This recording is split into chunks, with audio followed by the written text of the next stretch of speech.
سناتا چلوں اسماعیل بے نماز کا. بڑا مشہور ایک شخص ہے قبلہ مشہد میں، اسماعیل بے نماز. ایک شخص تھا بڑا متقی پرہیزگار عالم دین. وہ مشہد آیا مولا کی زیارت کے لیے. ایک ذہن میں آگئی تو بات یہ کرتا چلوں تاکہ ہو سکتا ہے اس کسی کو سبق مل جائے. مشہد میں جب آیا تو اس کی جیب سے جو زادرہ تھا وہ گر گیا، پیسے گر گئے قبلہ. بڑا خوددار تھا، کہنے لگا کہ میں امام کے پاس آیا، میرے پاس پیسے گر گئے، زادرہ وہی تھا، اب میں کروں تو کروں کیا؟ کہتا میں کسی سے مانگوں گا نہیں. جا کر امام کی بارگاہ میں عرض کرتا ہے مولا رضا کے پاس کہ مولا میں آپ کا مہمان تھا، اب بتائیں میں کس کے در پہ جا کے ہاتھ پھیلاؤں. یہ جب اس نے فریاد کی، رات کو سویا تو امام اس کے خواب میں آئے. امام نے کہا کہ دروازہ مولا رضا پہ کھڑے ہو جا، صبح صبح نماز کے وقت جو سب سے پہلے روضے میں داخل ہو، حرم میں داخل ہو، اس سے اپنا یہ حال حوال کر لینا. صبح ہوئی، وہ انتظار میں کھڑا ہوا ہے. سب سے پہلے جو داخل ہوا شخص اس کا نام تھا اسماعیل بے نماز. مشہور تھا، وہ نماز نہیں پڑھتا تھا قبلہ. عالم دین کہتا ہے یہ تو بے نماز بندہ ہے، میں اس سے اپنے کیسے حال کروں، اس سے میں حاجت اپنی کیسے بیان کروں، یہ تو بے دین ہے. پھر گیا مولا کے پاس، مولا میں آپ کا مہمان ہوں، زادرہ نہیں ہے، میں کہاں جاؤں. پھر رات ہوئی، پھر اس نے وہی خواب دیکھا کہ صبح صبح کھڑے ہو جاؤ اور جو سب سے پہلے حرم میں داخل اس سے اپنا حال کرنا. جب کھڑا ہو گیا تو پہلا جو شخص آیا پھر وہ اسماعیل بے نماز. کہتا ہے میں اس سے کیسے بیان کروں، بڑی عجیب و غریب کشمکش میں ہو گیا وہ.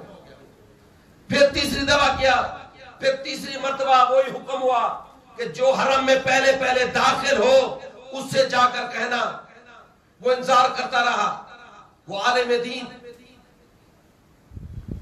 جو شخص پہلے داخل ہوا حرم میں پھر وہی اسماعیل بے نماز.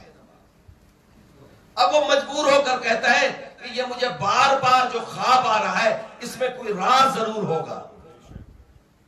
جا کر اسے کہنے لگے کہ جناب بات یہ ہے کہ آپ سے ایک بات کرنی ہے. اس نے کہا آپ نے کیا بات کرنی ہے؟ آپ کی امانت تیسرا دن ہے میں لے کے گھوم رہا ہوں. آپ کی امانت لے کے گھوم رہا ہوں. بھائی جتنے گم ہوئے تھے جب گنتی کیے مولانا تو اترے تھے. وہ بڑا حیران ہوتا ہے، کہتا ہے میری ایک بات سنیں، آپ کے بارے میں تو ایک بڑا جملہ مشہور ہے کہ آپ اسماعیل بے نماز ہیں، لیکن یہ کیا راز ہے کہ میں نے جب بھی مولا سے التجا کی مولا نے آپ کا در دکھایا. وہ مسکرا کر کہتا ہے کہ لوگ مجھے ٹھیک کہتے ہیں کیونکہ لوگوں نے کبھی مجھے نماز پڑھتے ہوئے دیکھا ہی نہیں ہے، کیونکہ میں نے جب بھی نماز پڑھی ہے اپنے امام کے پیچھے پڑھی ہے، جا کر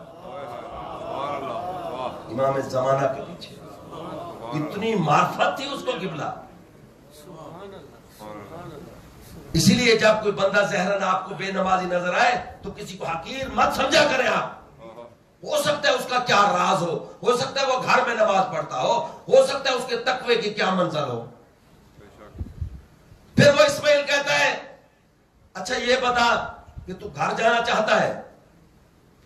کہتا ہے کہ ہاں جانا چاہتا ہوں، لیٹ تو ہو گیا ہوں. گھر اس کا بڑا دور تھا قبلہ، کئی 100 میل دور تھا. اس نے کہا اچھا آنکھیں بند کر. اس نے آنکھیں بند کی قبلہ، آنکھیں کھول.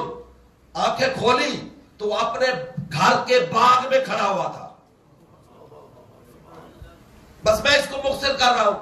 گزارش یہ کہ اسماعیل بے نماز بڑا مشہور تھا، لیکن اب اس کی قبر پہ لکھ دیا گیا ہے اسماعیل نمازی، بات سمجھ رہے؟